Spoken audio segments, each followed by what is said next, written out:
Hello and welcome to episode 190 of the 77 Club. Harry, start with socials. The Wall 77 Club on Facebook and Instagram, at 77 Club Podcast on Twitter. And I forget the rest. Spotify, iTunes, YouTube.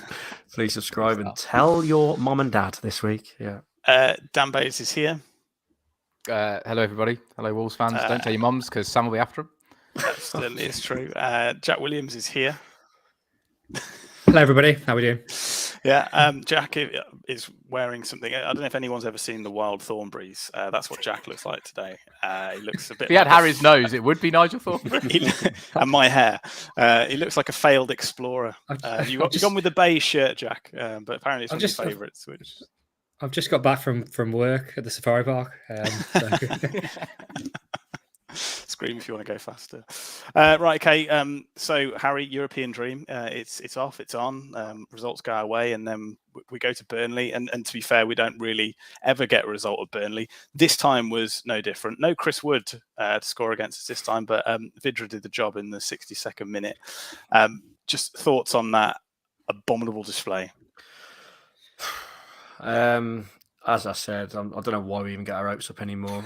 We're fed up of having all these chances and bottling it. And I think it was similar to Newcastle. I thought we did a bit better first half. I felt I was quite optimistic we were going to go on to win it at half time, to be honest. And the team selection, a bit strange, Raul being on the right. But it's good to see Fabio in there. Hwang did a bit better than he has done, but still not at the races. But yeah, first half, we created a few chances. I remember Johnny's, that one when he cut in. Probably should have scored, was a good save. Apart from that, Burnley weren't the greatest either, to be honest, but they just got that goal and shithouse us a bit, didn't they? And it's just a really depressing result again, wasn't it? A couple of forced changes, Jack. Others are tactical. Nelson Semedo comes back into the side. No Kilman, he's out injured, so Sace filled in at the left of the centre-backs. Firstly, how did you think Semedo did, and how did you think Sace did? I think. Oh, do you say Jack or Dan? Sorry, I said Jack. Oh, sorry. What do you think, Dan? No, you go. I thought, you just heard Semedo, didn't you? You just had to pipe up straight away. I think bad. No, I thought Semedo did all right. I'd have preferred Kilman over Sace, but overall not too badly. The thing is, we didn't have to defend that much, really, thinking through the game, did we? We defended kind of what we had to quite well. We just went to sleep. Just that goal, what they scored, that move for that goal was just far too easy. We just fell asleep for 30 seconds, and before we know it, the ball's in the back of the net, and it was just far too simple for them, for Burnley. And then, yet again, the problem is, once the team decides to sit back against us, we can't break them down. It doesn't matter whether they've got a full strength team, whether it's Burnley, whether it's Arsenal, whoever. Even if they've got 10 men, like it has happened a few times this season, we can't score, can we? We can't break teams down. And the really annoying thing about that is, up until the point they scored, I thought we were the better team, and I thought we've got a chance here of winning this, a genuine chance of winning this. But as soon as we scored, we didn't create another chance. Did we have another shot after they let the goal in? After they scored, sorry. As soon as after they scored. Semedo had that chance, didn't he, second half? Good save. Was that before or after the goal? That was after, I think. Okay. I could be wrong. I had about 5 points when I was in Spain when I was on a stream. But Hwang had that volley towards the end, I remember. That went straight at the keeper. Apart from that, mate, yeah. Bayliss, I think it's something like 64% possession. So, seeing a lot of the ball. Was it 4 shots on target, I think, in the end, but just not converting any of them. We had our chance in the first half. We played well in the first half. I don't think anyone can say that we didn't. I thought we created a little. Maybe we didn't create as many chances as we could have, but we played pretty good football, pretty nice football. We just lacked something getting into that final third. I thought Johnny had the best effort, really. It'd have been a good finish to bend it around the keeper from there, but that was a free shot in the box. But we just lacked, I don't know whether it's creativity or that ability to just have a cutting chance. But second half, we were dire. We were absolutely dire. And I mean, the goal is defensive disgrace. It staggers me that they all do the work to try and mark and then no one marks. Cody got left 2-on-1. He had no chance. He had no chance in that middle. The second the ball comes across. The thing that really annoys me is that, and both the wing-backs are guilty of it, fair enough. Semedo did all the hard work. He did 50, 60 yards, full sprint, got near the edge of our box and stopped. Well, if he'd have followed the man, if he'd have followed the man, Cody could have picked up the front or tried to pick up the front one. Probably wouldn't have got there. But it's bad defending all round, and it's teams doing us on the break. Newcastle nearly did us on the break enough times. Harry, I think go on. Defensively, we aren't too bad. We have a few shaky moments, but every team gets cut open every now and again. But that was a bad one. But it's the other end of the pitch. We have so little going forward. Hwang, I don't know what's happened there. I do not know what's happened there. And then the subs were weird. It's just a shocking second half performance, and exactly what you said. Can't break teams down. We can't go and nick something. Like Fabio does the hard work and got about and did plenty, but and he took him off and kept Raul and Hwang on. Well, Raul, we'll get on to Raul because I'm done. I wanted to give him as much time as anybody. I love him, but he's done, isn't he? Sadly, I think we gave him as much time as we possibly could to come back from what was something really horrific. But sentiment aside, if you look at that purely on how he's played the game of football, he's nowhere near what he was. He's not even close. I think Bruno came out as an article in Express in the Star saying that he's adapting. He's learning to adapt to the headgear. He's adapting well to the headgear. Harry, I don't really know what he means by that. Maybe he just means he's adapting still to the injury and it's still affecting him because that's the way it looks. I mean, to be fair to Raul, he was on the right of the three, which is not his position, is it really? I thought he'd be up top with Fabio and then Hwang probably in behind or something, but it weren't, was it? It was Fabio in the middle, him out on the right. But in the first half, I thought like he linked up quite well with Semedo at times. Like he didn't get much go his way though from the referee. I thought it was a couple of times where he fouled and there was nothing.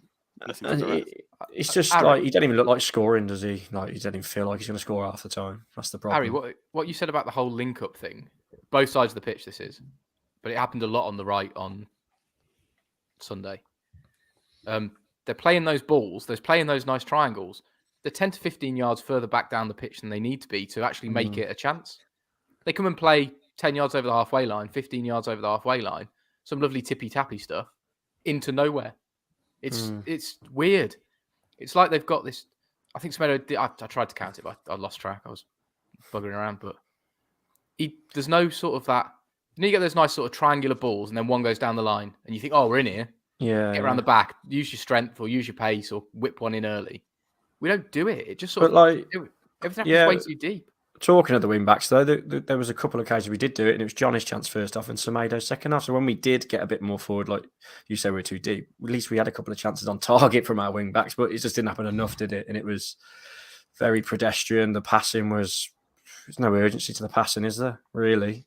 And it was just the game just passed us by as soon as we were 1-0 down. Is it the stat with after going 1-0 down, apart from the Aston Villa game, we haven't come back? I think it's 14 losses out of 15. It's a goal down, which is ridiculous. It's a ridiculous stat when you think about it. Mad stat. Yeah. It was the first time that Raul and Silva Jack had started a game together. Paul's made the point in the comment section saying, what does Neto have to do to get a start? He must be fit by now. Why do you think he's not getting a start? Because, we need to be playing our best players because, when you got no Kilman, who's been one of the standout defenders across the whole season, got no Neves in there as well, and then Neto's on the bench. Well, I suppose the counter argument of that is, have you seen anything in Neto's cameo performances to suggest he deserves a start? Because I haven't. Nope. It's just you're going off name and previous form. Like like you do with Jimenez. So yeah, exactly. I don't think he's offered that much, and he can only be used as a bit part, and probably will only be used as a bit part until the end of the season. The only reason we're looking at that at the bench and saying, we need to bring Neto on, is because Hwang and Trincalo are just those are the other options. I mean, really. A 20% Neto is probably better than a fully fit Hwang anyway. Yeah, and that's a fair argument, but I don't think no one's saying, we need to start Neto because he's been tearing it up in that 20 minutes he's had or 25 minutes he's had, because he hasn't really. The ball's got away from him a few times. He's lost possession. It's exactly the same as the others. I've got to say, I know we give Sam a bit of stick for him saying Podence is better than Jota, but we don't half miss Podence, do we? We don't half miss him. He creates so much for us, and can't wait till he's back, to be honest, which hopefully could be the weekend. It's it's definitely. I mean, you got to say that it's definitely not a coincidence how bad we've been since he's not been in the team. Yeah. Because he's straight away is your option out on the wing who can just create something, and defenders have to really think to play against him because he's so tricky. Whereas, just watch Huang just like tries to run straight on into somebody. Trincao, if someone marks him too close, doesn't want to play. And there you go, that's our wingers done, isn't it? So, no, I think it's a good point. What do you think of Dendoncker and Moutinho playing together, Bayliss? I mean, I know it's not ideal, but there really is just no other option, is there? Well, there is no other option, is there, other than playing Kundal, and that hasn't really worked that well. Well, again, going 2 halves. I actually thought they didn't do too badly first half. If you'd have watched it and taken away all the previous performances, I thought they were all right. Did their jobs properly. Second half, we didn't really control the ball that much. We sort of lost the middle, and that's where Burnley got on top. I don't know. It's this whole thing we said a couple of weeks ago, isn't it, about having 3 options in each position that are decent players, and we haven't got it. And Harry, Arsenal go and beat Manchester United on Saturday. West Ham lose to Chelsea. We're thinking, rubbing our hands together, and then it obviously falls away, like I said at the beginning. However, ever the eternal optimist, still. What is it? 3 points, I think. 3 points behind West Ham with that game in hand. But let's have a look at Brighton now. What does he do here? I mean, we've had a little bit of good news. It's going to come too soon for Neves, but it looks like he's back in training, which after doing his MCL is extremely good news. But what changes do you want to see, given that the injuries will allow it? Well, for a start, I wouldn't have Raul on the right. I'd scrap that off straight away. I'd either drop him or put him in the middle instead of Fabio. But personally, I'd start Fabio. If, like we just mentioned with Neto, he probably is not fit enough to start, but I would. I'd drop Huang probably. But he's going to go 3-4-3, isn't he? It's going to be the same back line probably, unless Kilman's back. And then the wing backs, although obviously we want Semedo and Johnny in there, I think I do prefer Johnny right wing back. I know it's a bit silly to say, but keep that the same. I don't know what's happened with Aït-Nouri, to be honest. I don't know if he's going to get a game again. But yeah, for me, I'd drop Raul. I don't think he will, but I probably would drop Raul, to be honest. And he'll play Huang when he went. I want to drop everyone, to be honest, after that performance, but you can't be done. Who can we give a chance? Chiquinho, maybe? Is he a bit too raw? I guess he is. But you just got to see a fight and a way better performance than we have the last few games, really. And Brighton have gone and won away at Spurs, won away at Arsenal a few games ago. So they've shown they're good away from home in recent form. And if we're not on it, they're gonna do us and do us easily. I think giving Chiquinho a game is best option at the moment. Show the other lads that are not playing well enough, we're going to put the kid in. Just don't see it, though. I don't see it. I don't see in his team selection that he's got the gall to do that unless it's a forced change, like a Kundal situation.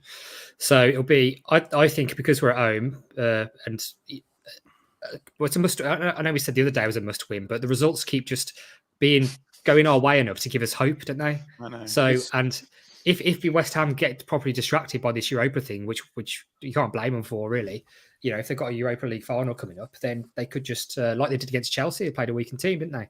So that could give us a chance. But, we've got to go for it and we're at home. But what?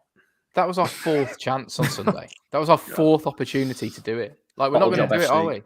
I think we got it. We are Bottle Job FC. I can't. I'm not even going to get excited by it now. I'd rather it just be over now because it's just dragging on, isn't it? But got to be optimistic though. Why? I don't know. I'm not really. I'm lying. You say it's Bottle Job FC, but the only reason that we're even looking at it and contemplating it is because everybody else is seemingly Bottle Job FC as well. That's the situation, isn't it? It's the same if you're a Manchester United fan, I imagine. And but I think the problem is recently our form's been crap, innit? Like, we're not playing well again. All of us, like, we're just not playing well, so I just can't see it. Whereas early parts of the season and maybe the turn of the year, we was actually playing quite well. So I thought, here we go. And then in this run where everyone else has been bottling it, every time we've had a chance, we just haven't performed. We don't seem up for it. When we go a goal down, like we mentioned, we just know it's over. So unless something drastically changes in a week and they all of a sudden have a rocket put up their ass and Bruno sorts out his subs and sorts out his tactics, we're not going to get even that Europa Conference League, in my opinion. When we've come back from 2-0 down and won games, Man City or the Leicester game that was a thriller end-to-end and stuff. I can't see this Wolves team ever doing something like that. We did against Villa, We didn't we? win a We got game. Villa. We did at Villa away. Yeah, I mean that's the one, but that was, I think, a bit of luck more than judgment.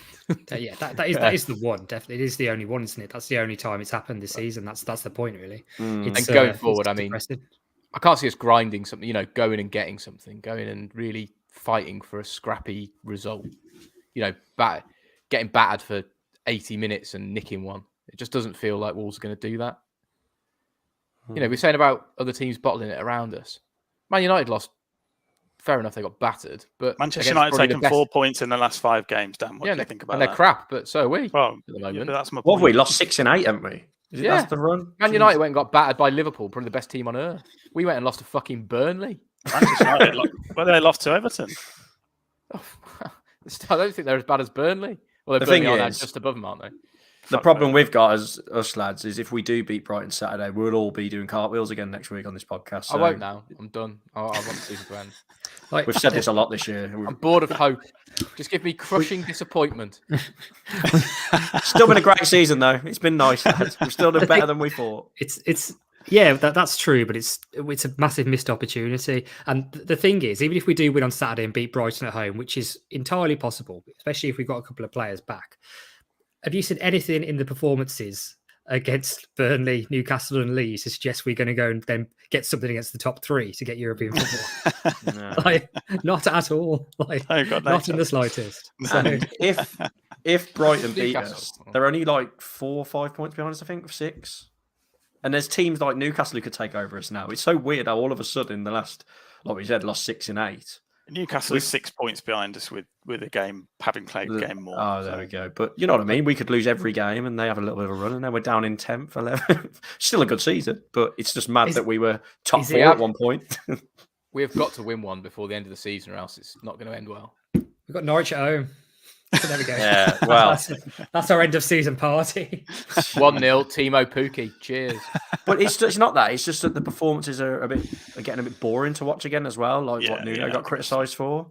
Yeah. And, when it's like that, that's when the fans get a bit frustrated when they don't show that fight. Do you know what I mean? Just show a bit of... Yeah, but they're fucking urgency on Nuno's. it. They're Nuno's players. Yeah, good point. Where's them performances gone from the beginning of the season when we was all like, Jesus Christ. With Bruno ball. Bruno ball's like unreal. And But we never see that now. As a team that's so dependent on wingers, though, the 2 that are having to play, Trincao and Hwang, they're not Nuno signings. They're recent additions, really. The whole Hwang thing, we made him permanent very recently. So I think that's, part of it. Again, it goes back to squad depth and quality. And as soon as we've got a couple of players out, a la Neves and Podence, we're just a completely different team. Teams aren't scared of us anymore. Does Ala play up front? Or? I was going to make that joke, but no. Well, we had this conversation on the WhatsApp argument, definitely an argument on the WhatsApp group. I don't think Wolves have improved in any area on the pitch from players we've sold post Nuno era. We improved goalkeeper Since Nuno came to the club. Oh yeah, sorry, Sarr was the one we agreed on. Yeah, we haven't upgraded in a single position, and we've spent some cash. Not a lot, but we spent money. You don't think Semedo's an improvement on Doherty? Not on Doherty, no. I just thought I'd throw that in there. He just hasn't. He hasn't created many chances, and he hasn't scored many goals. They was the biggest net spenders in Europe's top 5 leagues since 2012-13, which I believe was the season that we were getting ready to fall into League One. And Wolves are in the top 20 of those European teams with net spend. And net spend's a bit weird because I think I'm more of the opinion that if you are spending more, then your assets, your players are probably going to be worth more. So then the resale value is different. But I think everyone's been sort of hammering Everton for it over the last couple of days because their net spend is like 570 million. Good news is, like though, Sam, the good news is that John Percy article that dropped said that Wolves are going to be willing to spend in the summer. Although we have heard that before and we get our hopes up every summer. It's got to be true this time. Well, do you know what? Do you know what Wolves' net spend is over that period of time? No idea. Which is actually realistically 4 seasons. 350 million? Is less than that. Oh, with Jota going the other way. 280 million. 206 million net spend. Manchester United are top of that list. Could you guess what their net spend is? God, a billion. How long? How long? 10 years. Time frame? Oh, billion. Nine seasons. 885 million. It's 897 million. Wow. Incredible. Well, Then Man City 821 in second, PSG 785 in third, and you have to go all the way down to 14th to see Liverpool at 289 million. Does that include some big sales though? And they get Oh yeah, 100 because it'll be million Suarez Coutinho and Suarez. Yeah. The one good thing we got on our side though is that financial fair play rubbish is gone now because we've gone past the third year of it this summer. So this summer we can probably spend more freely. So hopefully that will take the shackles off. But you don't know. You don't know how invested it does. both are. But do you think that Newcastle is going to just skew everything? Average top end average players are obviously going to be going for a lot more money, and arguably they would be the sort of players that we'd be going for. But realistically, it's going to be people we've never heard of. It's when you spend 30 to 40 million, they've got to be a addition to your squad that improves it drastically. That's where the teams in our position spend 30, 40, maybe 50 million. That's a lot of money. And they're players that have got to really improve your team. Because we're not going to compete with the likes of signing a Harry Kane or a Benzema or whatever like that. The £100 million players. And every time we've done it so far, we haven't had a massively positive impact on the team. They might have played well, but they haven't made us a better football team than we have been. So we need to pick out real quality at 30, 40 million. We probably have done that in the past. We got Jota for a steal. Jimenez was reasonably cheap. We need to find those players again in that price bracket rather than do an Everton and spend loads of money, spend the 30, 40 million pound players and then get crap. Harry, you mentioned John Percy's article in the Telegraph, and it's Goncalo Guedes. I don't really know much about him, to be honest. We know that he's playing for Valencia at the moment, and that's about it. I mean, would that be somebody that you envisage signing? He's Portuguese, so he fits the bill. That's probably will happen. To be honest, I believe he's a striker, is he, or an attacking midfielder, or something like that? So he's a winger that plays backup striker. Yeah, so there we go. I think that could be. We were linked with him before. I remember being linked with him before. His name always seems to pop up. So at least they're showing a bit of intent this early. And that John Percy, he is usually in the know, isn't he? Let's be honest. Most of the things he says come true. Harry, all things aside, whoever we sign, we need a 15 to 20 goal a season person. We've got to get one. Yeah, I know. I don't know who they not are. Everyone wants playing, not everyone wants to play European. Who's on football. 20 goals? Who is on 20 goals? I haven't got the stats. Well, it's Salah. Find out. 15 to 20. Just add 30% to your target there. I said 15 to 20 when I first mentioned it. Yeah. Did we say last week we'd take Adama back? Because apparently Xavi don't want him, does he? Apparently. Xavi doesn't want him. He's not. Oh, Bayless, you actually went to Real Sociedad versus Barcelona last week because you were in San Sebastian. I was. What was that like, by the way? Was he like on the bench? I only saw Traore warm up at the start and kick a ball around at half time. He didn't even go for a run in the game. Wow. They run up and down the sideline. Didn't even do that. Yeah. All the other lads did. He did that for us, though, did he? The football was good. I mean, Barca weren't great. I know they haven't been on a great run of form, have they? But Sociedad probably should have got an equaliser, but they're like us. They cannot score. They've got this massive lad that's like a hold-up player up front that couldn't hit the side of a Renault Espace. It was a good game. No alcohol in the stadium. Absolutely God. Not.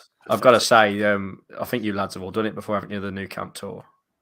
Yes. It was way better than I thought it was going to be. I thought you just went in and looked at the stadium. I didn't know you go for the museum and all that, but got myself an Adama top.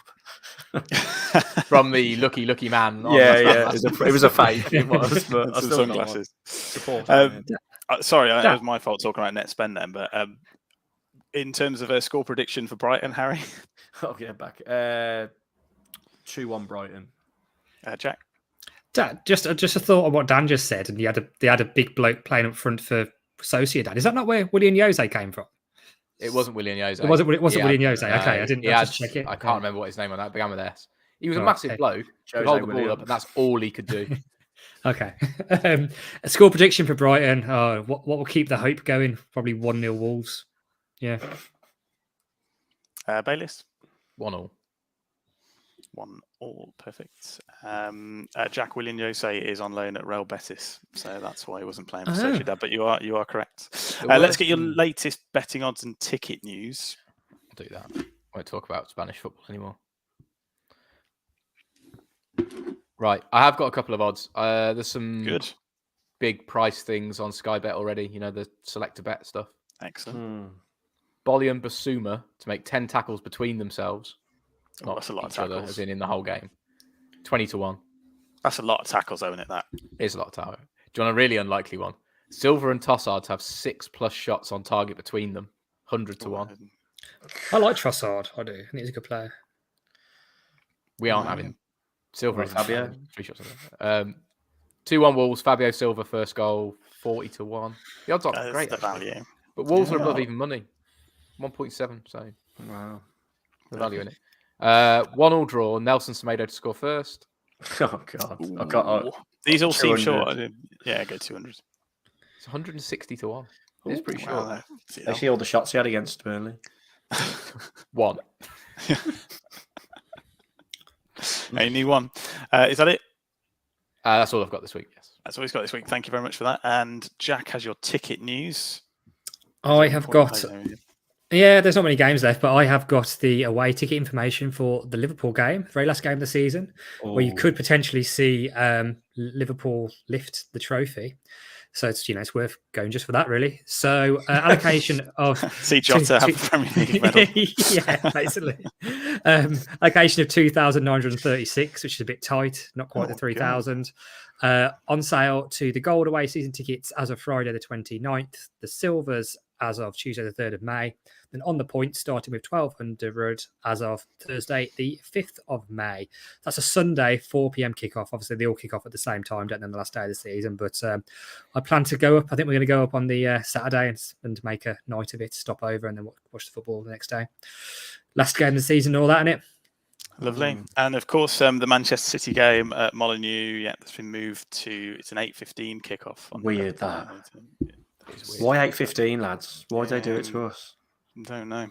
It's stupid. It's better than 7:30, isn't it? I prefer it to 7:30. 7:30's a pain. Can't wait to watch it on telly. Whilst talking about the Liverpool game, have you seen the ticket prices in the Liverpool end for that game? Oh, it'd be thousands, wouldn't it? Oh, it's thousands already on the resale stuff. Is There's it? a lad I work with that's a Liverpool fan. He was like, if you can get a ticket in the Wolves end, I'll give you whatever you want for it. I was like, sell it, Jack. Did you see that? No, I saw Dave Azzopardi put on Twitter that people had already been asking him in his DMs. No way. Liverpool fans asking him for his ticket for the Liverpool game. Wow. You get killed if you went and sat with the Wolves fans. But you don't want to be doing that. Anybody who gets caught selling their Wolves away ticket to Liverpool fans, to a Liverpool fan. Bad £5,000, Jack. £5,000. I'm offering you now. Oh yeah, right. Yeah. Oh yeah. £5,000 to watch him finish second. That's just funny. I'll get you £5,000. Do you think it's because when they last won it, no one was there? Remember that was like a bit sad. For That's them, it. Yeah. And if no one was there, I'd sell it. I'd sell it if you don't do that. But if you were going to do that, do it soon before they draw with Newcastle for the weekend. That's it. Yeah. What else is on your list, Harry? We've mentioned the last few weeks, Neves has been linked with everyone, hasn't he? Barcelona, Arsenal, Man United, but allegedly his representatives, whoever they are, is it Mendes? I don't know. Apparently they want Man United to come in for him. Now I would cry if he went to Man United. So Neves, please don't.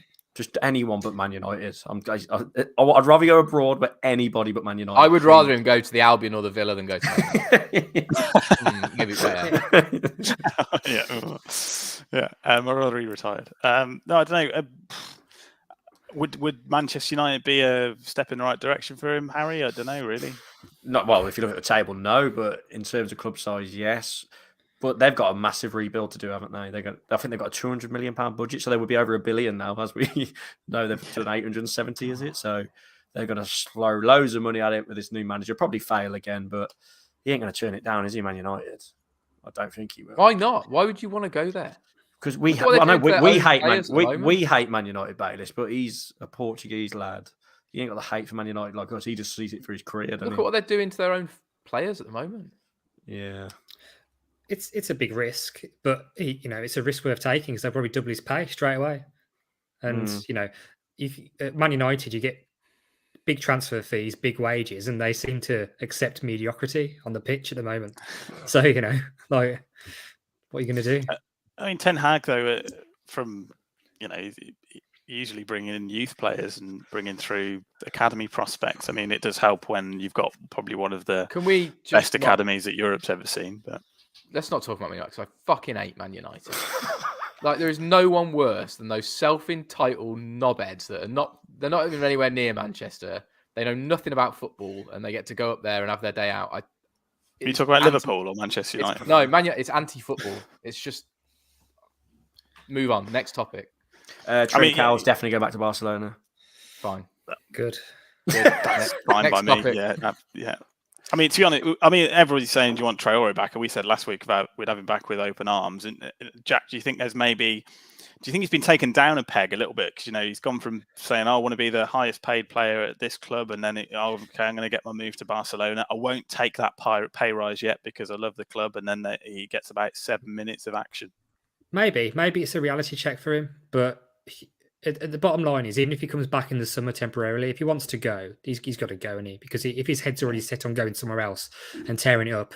But the thing is, if you're not starting for Barcelona, you're not starting for us, you're probably not going to go to Spurs and start. Let's be honest, are you?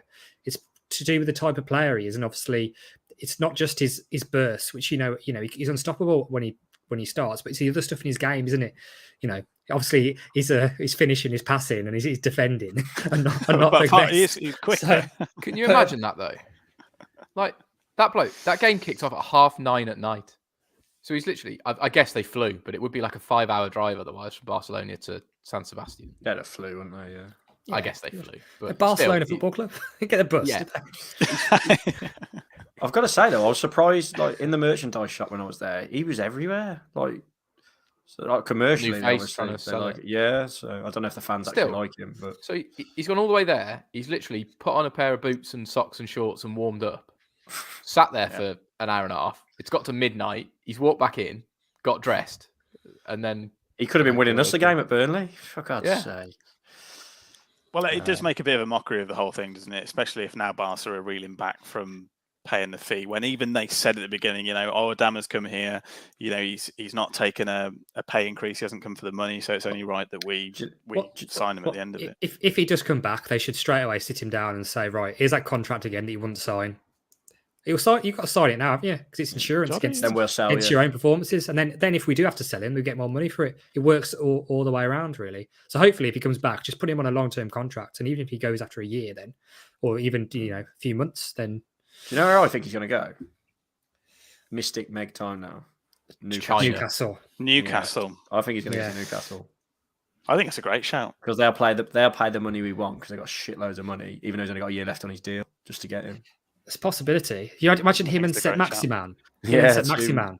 Like they'd be wingers. Well, no, exactly. They'd be like they'd have the best game ever once every 5 games. They'd be like incredible. You know that big stand they've got at Newcastle where the away fans go? They're going to have to put a net on top of it. It takes some doing. It's lit over the stadium. Actually, someone here who hit it on the roof at Burnley. Someone actually hit it on the roof, didn't they? Got stuck in the gutter in that. You see all the Wolves fans watching the cricket as well. That was quite fun. Oh yeah. The only the only other topic I had last week we spoke about where we saw Wolves players in the weirdest places. Baddis, have you got one by the way? Because you weren't here last week. Have you ever randomly met a Wolves player anywhere that's not like? Well, I know what story they'd have told, and I haven't listened to the podcast. Yeah, Jack Price. It's definitely it's definitely Jodie Craddock. Oh, Jodie Craddock. Yeah, they did. We had a few comments. Ben Carter said he saw Kenny Miller at the airport right after he missed a last-minute penalty against Leeds when we drew 0-0. He looked very angry, so I didn't bother speaking to him. Don't know which 0-0 that would have been. Back in the day. I just forgot about this. Do you remember when we went in that airport lounge before we flew to, was it Bratislava? Yeah. And what's his name? Liam Bridgewell was sat a few tables down from us. Yeah. Did he play for Wolves? No. Just played for everyone out. He played for all the other three, didn't he? Yeah. I saw. That was Dave Kitson. I was going to say, which I did, but no. Another bloke said he bumped into Willy Bolly in Selfridges, which I assume is in Birmingham. Is that right? Yeah. Do they sell fridges? But he stood there. Said he stood there awkwardly for a picture in the underwear section. Asked him if he was staying at Wolves for the Prem season. He said he didn't know yet, so that'd be the Championship season. They do sell fridges because Willy Bolly was in there. He's a big fridge. Excellent. I don't know if that makes sense. No, I don't think so. Mark that under Harry's normal. Big brick defender. Fridge What's your fridge made of? Yeah, steel. Steel. Oh dear. Right. Well, the only other thing to talk about, which I saw and I found it hilarious straight away. Jackie did exactly the same. Is that Warsaw's ground is going to be the Poundland Bescott Stadium because the Midlands-based company has signed a new deal. It's going to be their shirt sponsor as well. I mean, it's one of those sayings, isn't it? You know, oh, they're a pound shop or they're a Poundland, blah blah blah. What were they thinking, Harry? Are they just taking the money, do you think? Because it's like sports direct at stjamespark.com. I read it's going to keep them afloat for a few years, so I think they'll take all the gags and the jokes that they're going to get off the clubs just to stay afloat, aren't they? And it's better than a boiler mascot, or that's true. Poundland FC. Inanimate Asian betting company. Ooh, controversial. I mean, it's true. Also, the logo. It's true. So yes, in terms of like local business, and rather than, I think that's one of the tweets I saw in defence, which did make sense. It's like Wolves, Villa, and Albion have all got sponsors who are like gambling companies of some sort. Whatever happened to good sponsors? Remember, like when a sponsor made a shirt, like a Wolves Goodyear shirt, you can tell it's a Wolves shirt just because it's Goodyear. We had them for years, didn't we? Goodyear. I think that's the best. Ironically, sponsor. we never had a Goodyear under them, though, did we? No. But yeah, I get I'm fed up with these Chinese sponsors, but they offer the most money, don't they? I didn't mind the W88 one. I thought. Did you ever go on W88.com? No. But we're shown everywhere, aren't we? So like, some people would have. Which sponsor would you want on the Wolves shirt, Jack? That's a good question, isn't it? B&M. I don't know. I'm sure there's some good answers out there. Out there. I like Jaffa cakes. I don't know. But these would be a great sponsor. Can you imagine? Got the colour inside when you open it. Jaffa cakes. It's the right colour, isn't it? Yeah. Isn't that new cricket competition now? It's all crisps, isn't it? I think skips. I loved Doritos back in the day. It worked, didn't it? Because of the colour of the crisp packet and that. I know the Albion fans took the piss saying dirty old rubbish and tatty old shirts or whatever it was, but I love Doritos. Division 1 rubbish in tatty orange shirts it was. Oh, was it? Oh, we're in Division 1, weren't we? Well, we was in the Prem. Oh, yes, for 4 seasons. This is genuinely a good point because, like, would you say if you saw Pirelli on the front of a football shirt, would you know what that is? No. Ooh, Pirelli. So I'd instantly go, that's Inter Milan. It's Milan, yeah. Yeah. Like, there are absolutely iconic ones. Yeah, there is good ones. Like, I'd love us to have like a beer sponsor, I think. Like JD. WKD. I love that. It's like, gambling's too much, kids. Have a beer. What about like Nuki Brown Ale on the Newcastle shirts? That was always quality. Oh yeah, that was iconic because obviously, yeah, you ain't gonna see that again, are you? Carlsberg on Liverpool, so that's pretty iconic. Yeah, God, yeah, there is loads when you think about it like that. Yeah, I can't think of any more. Sharp on Man United shirts. That was very good. ABC on Arsenal. That was pretty iconic. Yeah. And there we go. We filled 5 minutes. Yeah, well done. Excellent. Right, we'll leave it there for another week, and we'll say goodbye to Harry Mansell. Yeah, see you everyone. Jack Williams. Bye, guys. And Dan Bayliss. Goodbye, everybody. And it's a goodbye from me. Goodbye.